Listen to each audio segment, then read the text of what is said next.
తాకట్లో ఉన్న మీ బంగారాన్ని విడిపించి ఆ రోజు ఆన్లైన్ రేటుకి కొంటాం. Sharma gold company.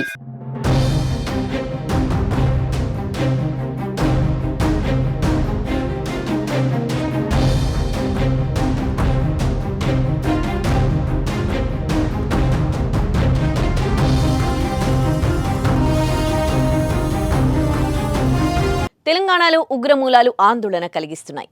ఒకే రోజు ఇద్దరు పాకిస్తాన్ సానుభూతి పరుల భాగోతం బయటపడ్డం కలకలం రేపుతోంది. విజయనగరానికి చెందిన సిరాజ్తో హైదరాబాద్ వాసి సమీద్ సయ్యర్ పేలుళ్లకు కుట్ర పన్నారనే విషయం పోలీసులు నిగ్గు తేల్చిన రోజే సంగారెడ్డి జిల్లాలో ఉంటున్న ఇస్లాం అనే యువకుడు పాకిస్తాన్కు సహాయం చేస్తున్నారని తేలడం ప్రతి ఒక్కరిని నివ్వెరపరుస్తోంది.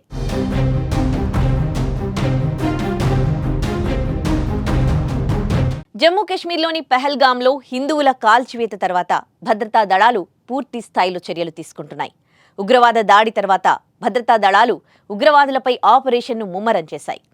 ఈ క్రమంలోనే ఆపరేషన్ ఘోష్ సిమ్ను అస్సాం పోలీసులు ప్రారంభించారు.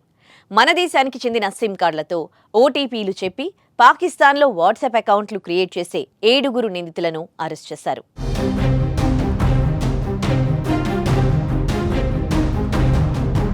ఏడుగురిలో సంగారెడ్డికి చెందిన ఇస్లాం ఉన్నాడు. ఇస్లాం అనే వ్యక్తి అస్సాం నుంచి వచ్చి సంగారెడ్డిలో కూలీ మేస్త్రిగా జీవనం సాగిస్తున్నాడు. ఇక్కడున్న యువకులను ఉగ్రవాదులుగా తయారు చేయడం, ఫేక్ సిమ్ కార్డులు క్రియేట్ చేసి పాకిస్తాన్ ఏజెంట్లకు పక్కా సమాచారం ఇవ్వడం ఇస్లాం పనిగా పెట్టుకున్నాడు. దేశంలో ప్రస్తుత పరిస్థితిని, యుద్ధం సమయంలో మీడియాలో వచ్చిన సమాచారాన్ని పాక్లోని వ్యక్తుల వాట్సాప్ గ్రూప్లో చేరవేసేవాడు.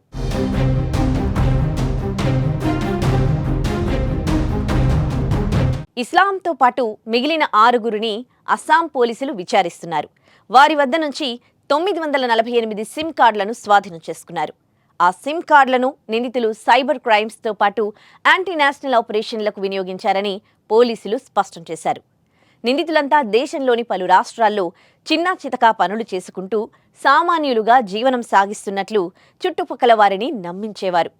తమపై అనుమానం రాకుండా పాక్కు దేశ సమాచారం చేరవేసినట్లు అధికారులు గుర్తించారు. దర్యాప్తులో మరిన్ని విషయాలు తేలనున్నాయి. వీరితో పాటు ఇంకా ఎవరైనా పాక్ కోసం పనిచేశారా, వారి ప్లాన్ ఏంటనేది అధికారులు తేల్చనున్నారు.